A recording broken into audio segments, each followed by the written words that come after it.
So we will continue with properties of pure substances. What we will do now is we will see how a given pure substance, if you supply energy to a given pure substance, how its thermodynamic state changes, and in the process how it goes through various phases. Okay.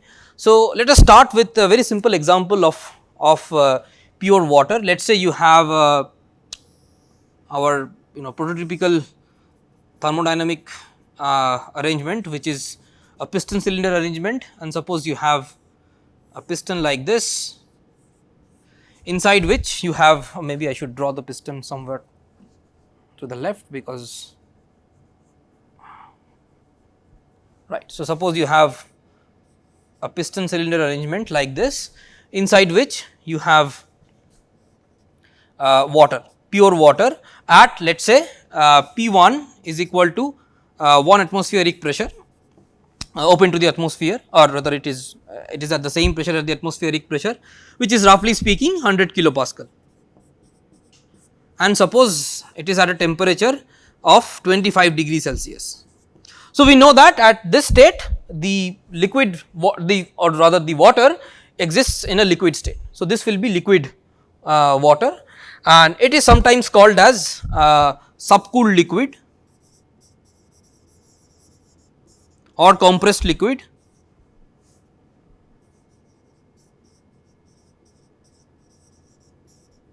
Because this is called subcooled or compressed, because this liquid will not evaporate on its own from the entirety of the volume. Okay. So, it is not about to evaporate, let me put it that way. Now, suppose you add some energy to it. Okay. So, you take this water and you add some energy. Okay. So, this energy, for example, you can add in many different ways. You can just heat it up, you can put a coil inside it and pass current through it. So, there are many ways you can do it. So, you add energy.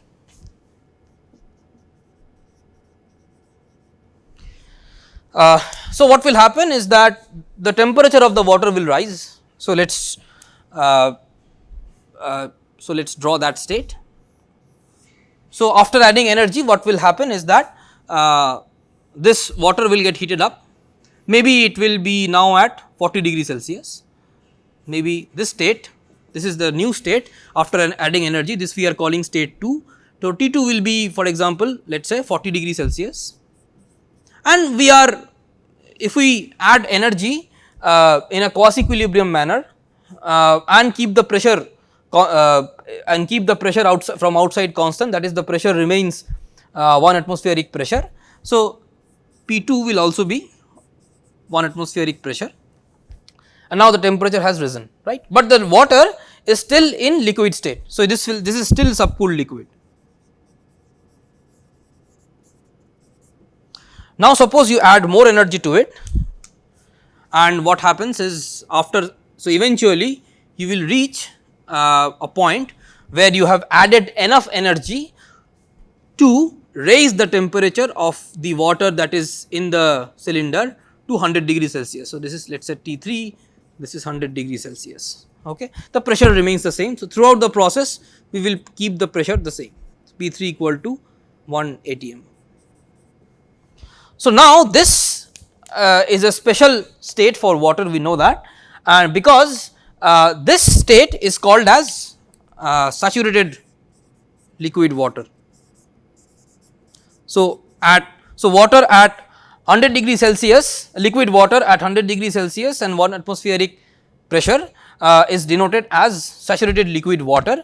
It is saturated liquid water because of a very simple reason. If you add more energy to it, if you heat it up, what will happen is this will spontaneously start to evaporate. Okay. See, in the previous cases, if you added energy, the temperature was increasing, but here if you add energy, the temperature will not increase at all, provided that you are keeping the pressure constant. So, and that we will do throughout the process. So, the pressure remains 1 atmosphere, and if you add more energy, the temperature will not increase. In fact, what will happen is this water will spontaneously start getting converted into vapor, right. So, as you add more energy, more and more of this water will get converted into vapor, okay, and that is it will get converted into something called a saturated vapor, okay. So, let me draw that process. So, if you add more energy to it, so you are adding energy. So, what will happen is so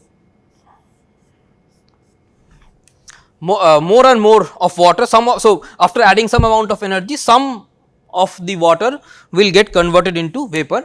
So, let me draw that. So, what you will have is something like this. So, you have the liquid part of the water here, and the part that has been converted into vapor, it will be somewhere here, right. And obviously, in this process, because vapor has larger specific volume, the volume of the entire thing will increase, right? The volume of the water which is there will increase in the process, because liquid is being converted into vapor, and this is called as saturated. So, maybe, so by the way, the pressure, the temperature here remains the same, as I said, temperature does not change, and the pressure we are keeping constant. Also, one important point to note is that the temperature does not change precisely because we are keeping the temperature, keeping the pressure constant. If we change the pressure here, what will happen is that this temperature might also change, okay. So, this state is called as saturated liquid vapor mixture, okay. It is called saturated liquid vapor mixture because this is a mixture where you add more heat, the temperature will not rise. If you add heat or if you add energy, some of the liquid will get converted into vapor. If you subtract heat, if you remove heat from this system, what will happen is the temperature will not fall, rather some of the vapor will condense and get converted back into liquid water, okay, get converted back into saturated liquid water, that is. So, this process, this is called as a saturated liquid vapor mixture, and then, well, we do not need to stop here, actually we can keep on adding energy, and eventually at some point we will reach a state, I will draw that here, we will reach a point where all of the liquid that was there or that was at stage 3 has been completely converted into vapor, right, if we keep on supplying energy. So, all of the liquid has been converted into vapor.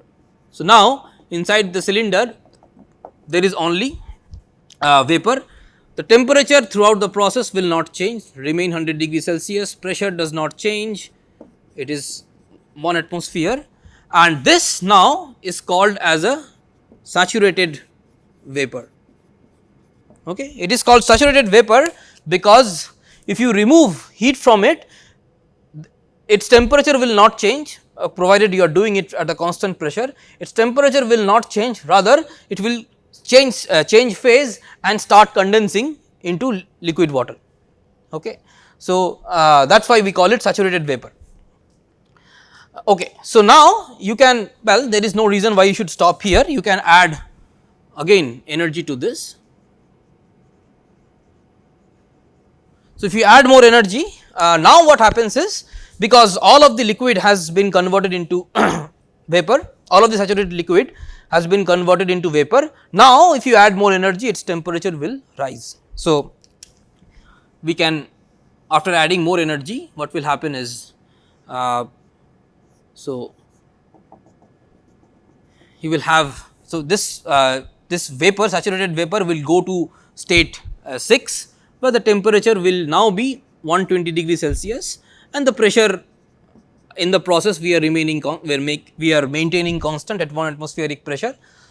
So, this state, the vapor at this state is called as superheated vapor.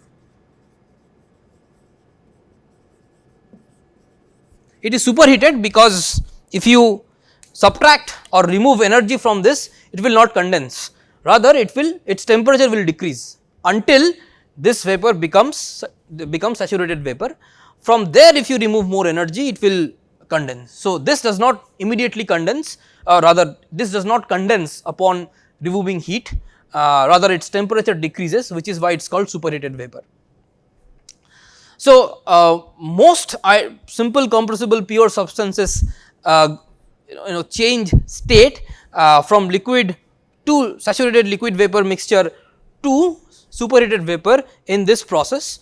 Of course, the temperatures might be different depending on the substance and depending on what pressure you are choosing, but this basic picture of change of thermodynamic state and change of phase remains true for all simple compressible pure substances. One thing I would like to point out here is that, so if you compare let us say state 3 and state 6 or state 3 and state 5, you see in state 5 the specific volume will be far larger than state 3, because this is liquid although saturated and this is saturated vapor, right, and from state 5 to state 6 there will be a substantial change in the volume, because vapor is much more vapor's volume is far more sensitive to temperature as compared to that of a liquid. Okay. So, this is the basic picture of phase change of a simple compressible pure substance.